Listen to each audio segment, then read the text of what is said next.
The U.S. Supreme Court could deliver a landmark decision on abortion as soon as today. It's unclear exactly when the court will announce its opinion, but it's widely expected to overturn a 1973 ruling that legalized abortion in the United States. Some states have already enacted strict laws banning the procedure even before the court makes an announcement, among them Oklahoma, which has some of the strictest laws on the books. CNN's Lucy Kavanaugh has a story of today's date, who was forced to June travel out of 21st, state to get the care she needed. 2022. Joy and eager anticipation as one Oklahoma family prepared to welcome its newest member into the world. You're safe to share your news, you get excited, we had the nursery getting started. What should have been a happy time for Lori Brown Loftus soon turned to crushing devastation. An ultrasound revealed a rare genetic disorder. The doctor kind of explained that this disorder is not compatible with life. It was a little girl that, she would not be viable, that most children either die during childbirth or shortly after. With no chance of the baby surviving outside the womb, Lori made the painful choice to have an abortion. That is one of the most difficult things that I've ever had to do. It was the hardest decision.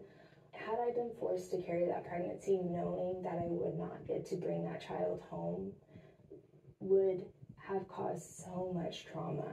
This was not a decision you took lightly.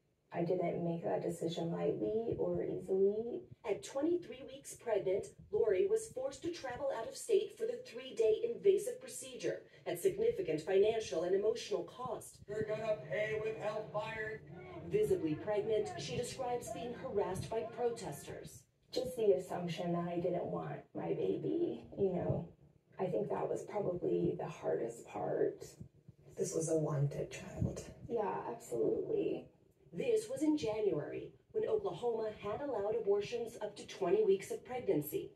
Today, the state has one of the most far-reaching abortion bans in the nation, prohibiting the procedure at moment of fertilization, with very narrow exceptions. I don't know how much clearer we can be. We don't believe in abortion in Oklahoma. We don't want it in our state. That puts us in a very dangerous position here in Oklahoma. It is life or death for women. Your lining looks great. That's the bladder, that's the uterus, that's the cervix. As a fertility doctor, Ellie Reshev's mission is to bring life into the world. Looks great.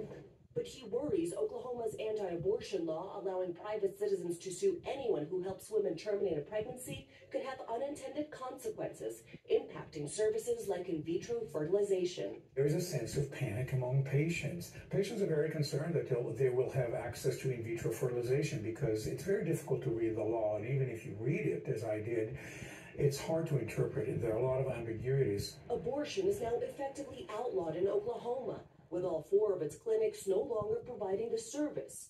If they can afford it, women seeking an abortion will now need to travel out of state, just like Lori Brown Loftus did. It was incredibly difficult. I still have flashbacks and nightmares, and it is hard, and it will impact me for the rest of my life. One woman sharing her painful journey, trying to end the stigma around abortion and help others feel less alone. Lucy Kavanaugh, CNN, Tulsa, Oklahoma.